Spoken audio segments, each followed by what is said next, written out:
Welcome, electronic video guests, to the world's greatest TV shows, Volume 1.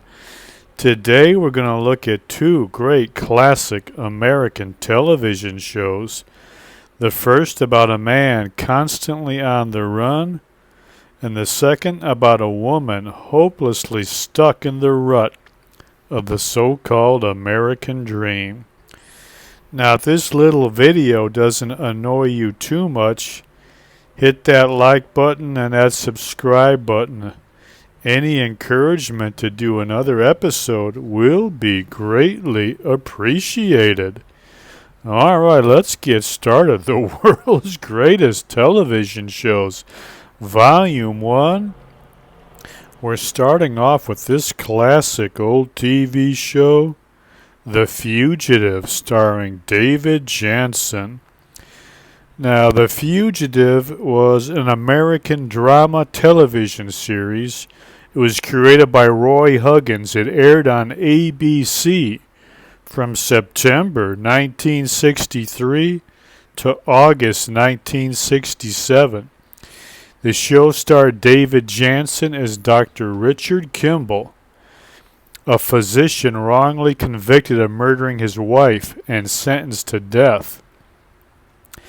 Kimball escapes from prison and goes on the run, often frequently aiding the people he is hiding amongst, all the while determined to find the real killer, a sinister one-armed man. Along the way, he is relentlessly pursued by Lieutenant Gerard, played by Barry Morse, a dogged detective who is determined to bring Kimball to justice. Now, the plot is loosely borrowed from the classic 19th century French novel Les Miserables by Victor Hugo. The Kimball character is being the counterpart of Hugo's fugitive Jean Valjean, and Inspector Morse based on Hugo's French police inspector Javert. Now, The Fugitive was both a critical and commercial success, winning 4 Primetime Emmy Awards and becoming one of the most popular TV shows of the 1960s. The show has been praised for its suspenseful storylines, complex characters, and social commentary. One of the most notable aspects of The Fugitive is his portrayal of the American justice system. The show often explores the themes of guilt, innocence, and the right to a fair trial. In particular, the show highlights the dangers of wrongful convictions and the importance of due process. The Fugitive was also a groundbreaking show that helped shape the way television landscape. It was one of the first shows to deal with serious issues in a realistic way. It helped to raise awareness of important social issues, such as race relations, domestic violence, poverty, addiction, mental health, even the plight of migrant workers. But what made The Fugitive so great, though, is the actor David Janssen. Yes, the scripts were generally above average, and they dealt with some interesting issues. But it was David Janssen's portrayal of Dr. Richard Kimball that really drew the viewer in. Janssen gave a fantastic performance as the fugitive. He brought a great deal of depth and nuance to the role, made Kimball a sympathetic and relatable figure. Here was a character who had lived the fine life, a rich, successful doctor who had come to take the blessings in his life, including his wife, for granted. But in a style worthy of Greek tragedy, he is brought low and must experience life again at its most humble, running from town to town, living in constant fear of being discovered, working menial jobs, associating with classes of people he had long since left behind. And as his greatest curse, he becomes a man who must live completely alone in the world. Now, there have been a lot of books and movies about the last man on Earth, some poor schmuck who is the only survivor of some kind of apocalyptic event, and he's left to wander a desolate landscape all by himself. Well, if you think about it, that's essentially the fate of David Jansen's character. He has to live as if he's the last man on earth, even though he's surrounded by the living. He can't afford to let anyone know he is there. He can't tell anybody who he is or what he's up to, for fear of being betrayed and or captured. It's a fantastic performance by Jansen. He's able to express the frustration, the stress, the tension of always having to look over his shoulder, always having to be careful of what he says. He gives a very subdued, subtle performance. He shrugs, sticks his hands in his pockets, hems and haws as he gives vague answers to questions, always glancing for the nearest exit.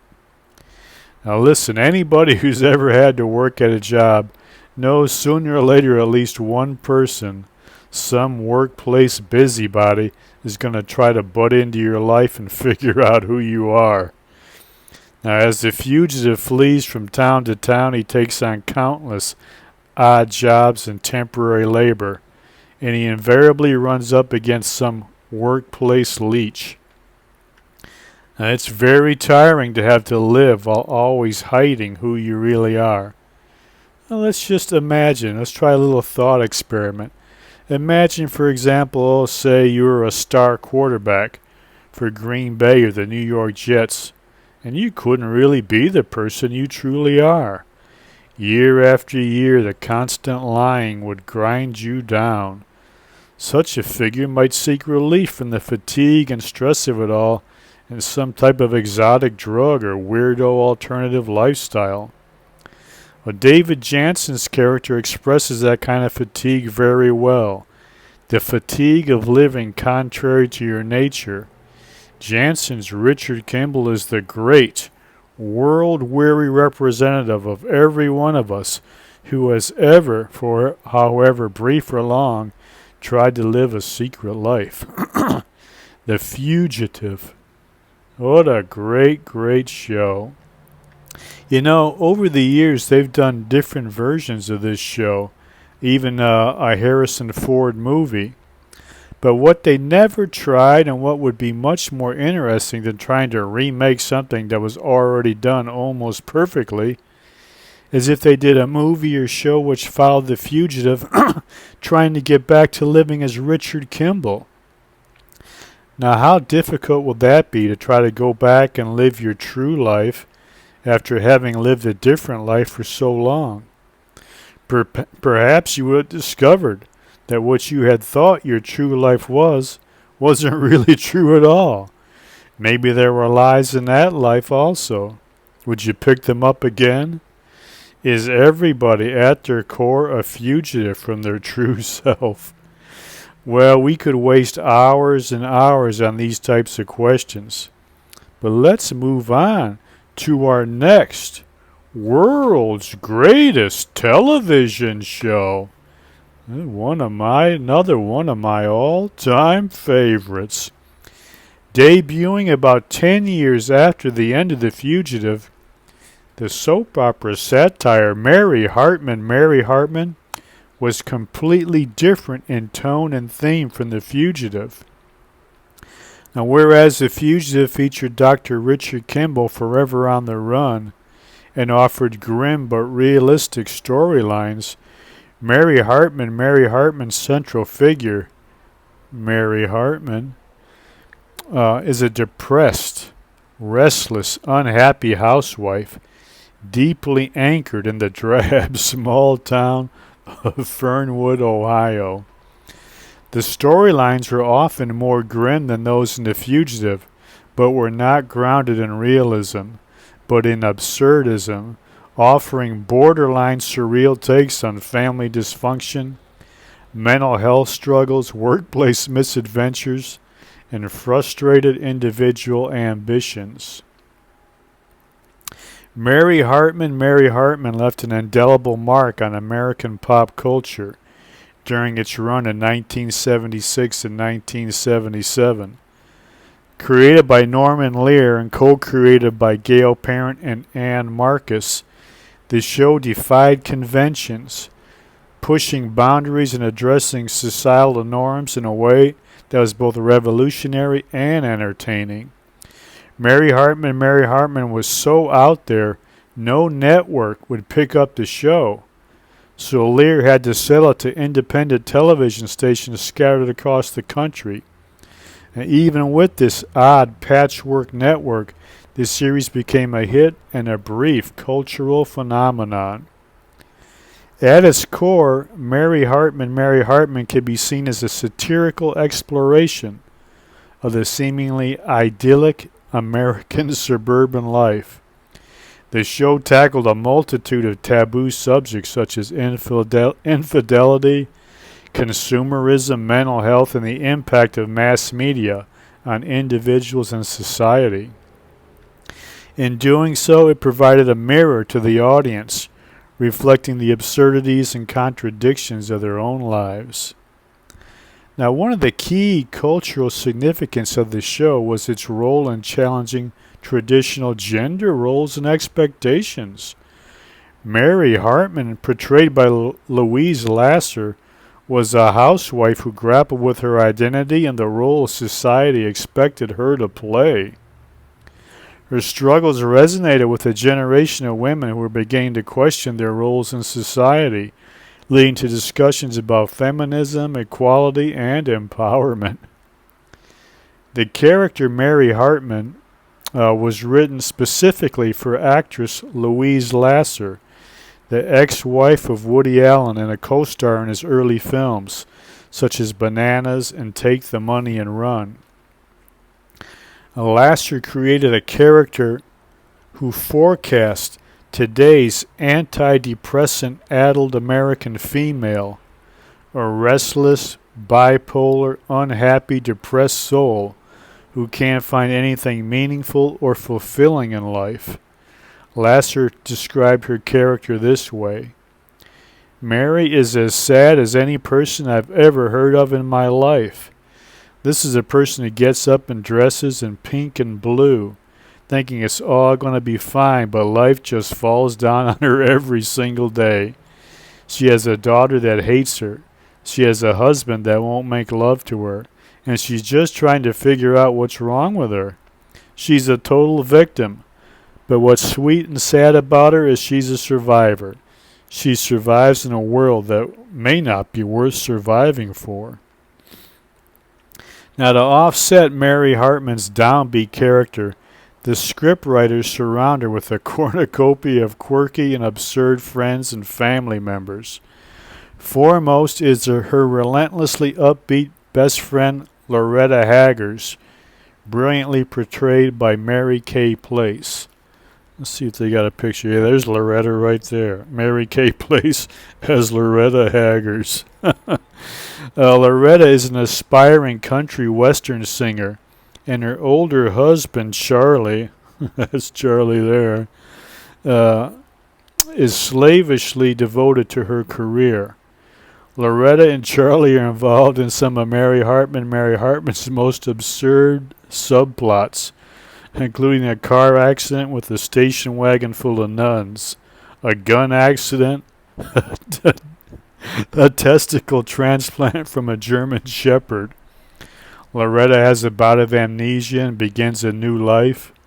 They get involved in various religious cults, and of course there are Loretta's many attempts to record a career-making demo album, singing her country western songs at the local bowling alley and impromptu funerals.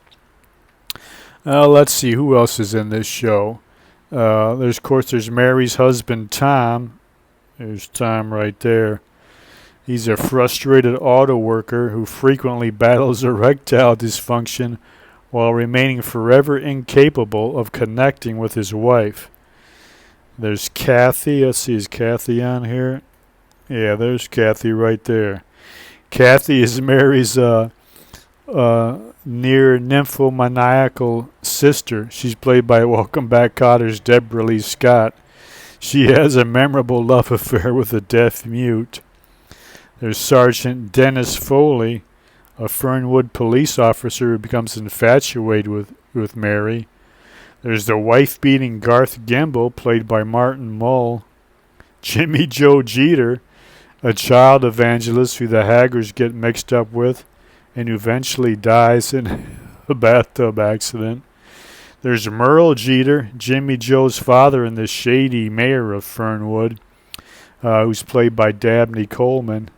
Wanda, Merle's wife, a bisexual, has an affair with the couple's maid. There's Betty, Mary's fortune-telling neighbor. And my favorite, the sinister Texas, played by the great Sid Haig. Now, these are just a few of the oddballs who inhabit Fernwood.